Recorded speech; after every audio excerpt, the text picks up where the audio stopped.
दी हैं उनका मदद आप कुछ समय तक करिए, ठीक है। कुछ समय तक करने के बाद उनसे आप ये कहिए कि आप यदि कुछ जो मैं रास्ता बताऊंगा उस रास्ते पे यदि आप नहीं चलोगे तो बार बार ये आपको समस्या आएगी, ठीक है। इसलिए मैं आपसे कहूँगा कि चलो आपको समस्या आई है तो मैं आपकी समस्या में मदद करूँगा, ठीक है। परंतु आपको कुछ मैं रास्ता बताऊँगा जिस रास्ते पे यदि आप चलते हो तो ये समस्या आपको नहीं आएगी। यदि आपके द्वारा बताए हुए मार्ग पे वो चलने के लिए तैयार है, ठीक है, कि हाँ जो तुम कह रहे हो मैं उस पे चलूँगा, तो वो व्यक्ति आपके साथ हो गया, ठीक है। यदि वह व्यक्ति का आपने मदद कर दिया और यदि आपने उसको रास्ता बताया कि आप इस तरह से करो और उस पर नहीं चल रहा है तो फिर आप उसको छोड़ दीजिए, ठीक है।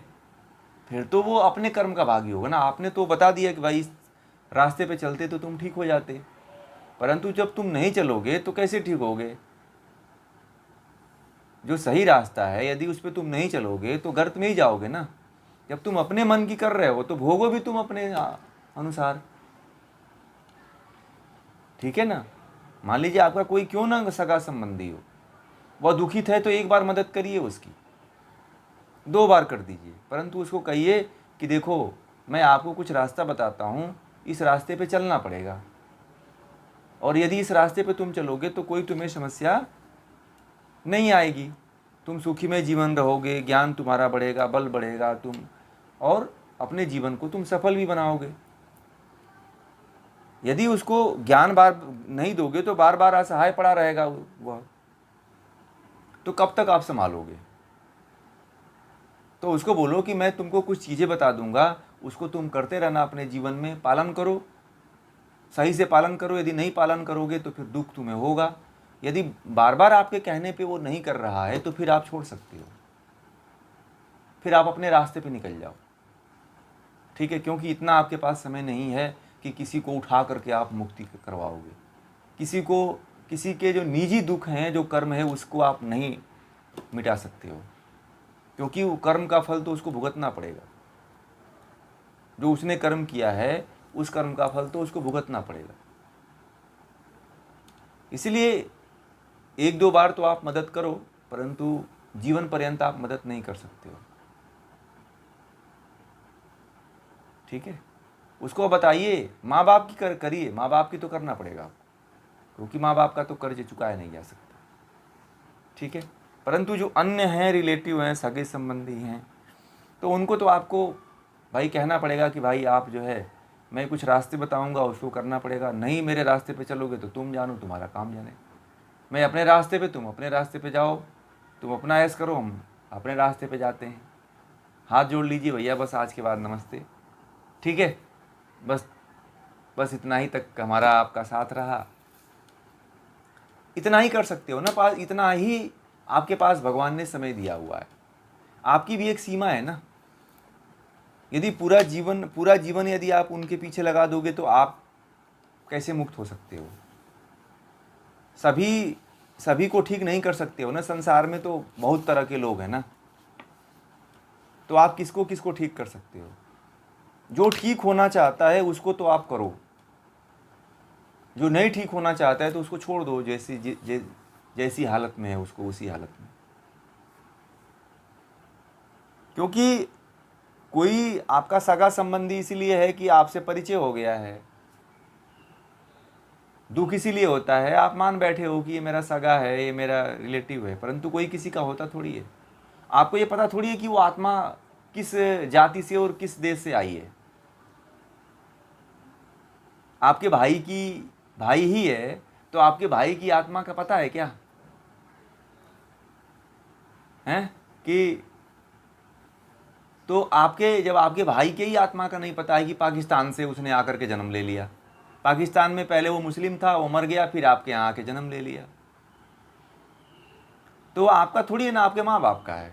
वो तो बस शरीर आपके माँ बाप का है, आत्मा तो उसकी वही पाकिस्तान वाली है जो पाकिस्तान में वो बकरी काट के खाता था। बात समझ में आ गया। तो कोई किसी वो तो बस एक साथ रहते रहते आत्माओं का लगाव हो जाता है कि ये मेरा भाई है, ये मेरा माँ है, ये मेरा बंधु है, मेरा पिता है। हर आत्मा अलग अलग होती है और हर हर आत्मा का अपना अपना अलग अलग कर्म होता है। और देखिएगा, हर आत्मा अपने कर्म के अनुसार ही कर्म करती है। जो पूर्व जन्म में की रहती है वही जन्म इस जन्म में आकर भी करती है। करती कि नहीं करती है? तो ये होता है। तो इस तरह से आप जो है सबको लेके नहीं चल सकते हो। जो चलना चाहता है उसको लेके चलो। जो मुक्त होना चाहता है उसको मुक्त करो। जो नहीं मुक्त होना चाहता है उसको छोड़ दो आप। वो उसका फल उसको मिलेगा। आप किसी को समझा ही सकते हो ना, मैं आपको समझा ही तो रहा हूं ना। आपको थोड़ी मैं उठा के रख रहा हूं कि चलो नहीं आप उठाओ। आप नहीं इतना पूछते, नहीं समझते तो मैं थोड़ी इतना समय आपको देता।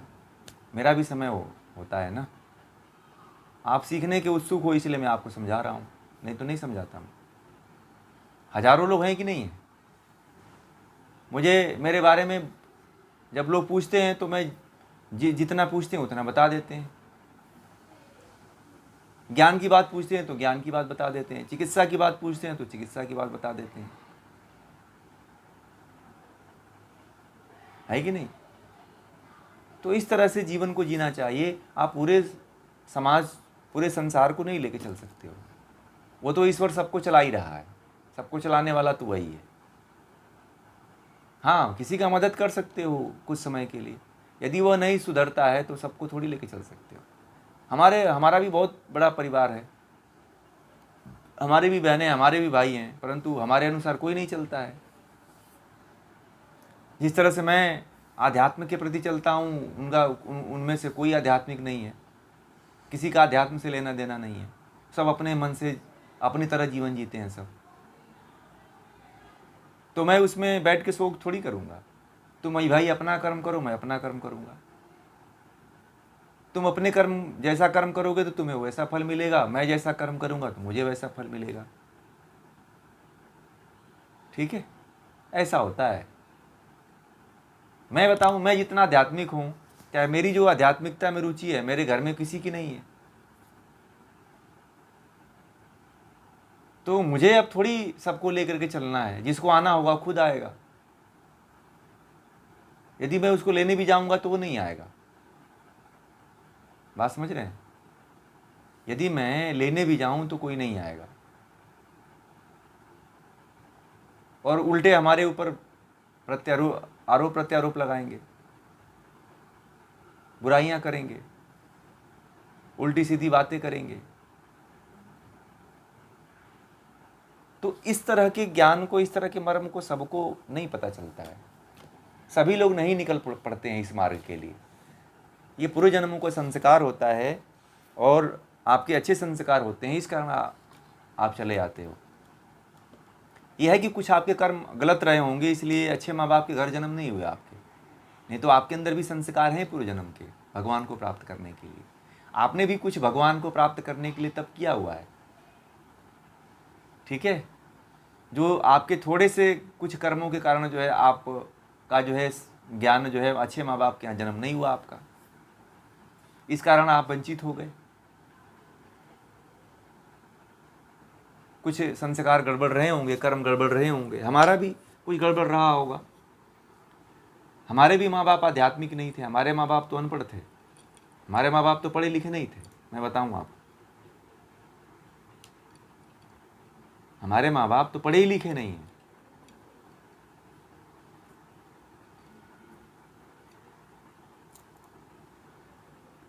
पीएचडी, वो तो अनपढ़ के बराबर ही है। एक हमारे मित्र हैं, वो पीएचडी वालों को कहते हैं, हाँ, तो जितना उन्होंने, अब मैं बता दूं, जितना हमारे पिताजी ने कार्य करके गए उतना कोई नहीं किया है। उतना हम लोग भी नहीं कर पा रहे हैं।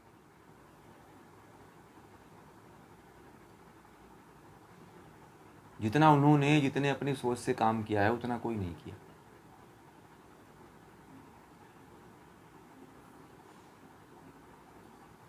वही सारी चीज़ें हैं। तो ये सब बातें हैं, तो इसलिए आप सबको नहीं लेके चलिए, बस अपने आप को लेके चलते रहिए। ठीक है।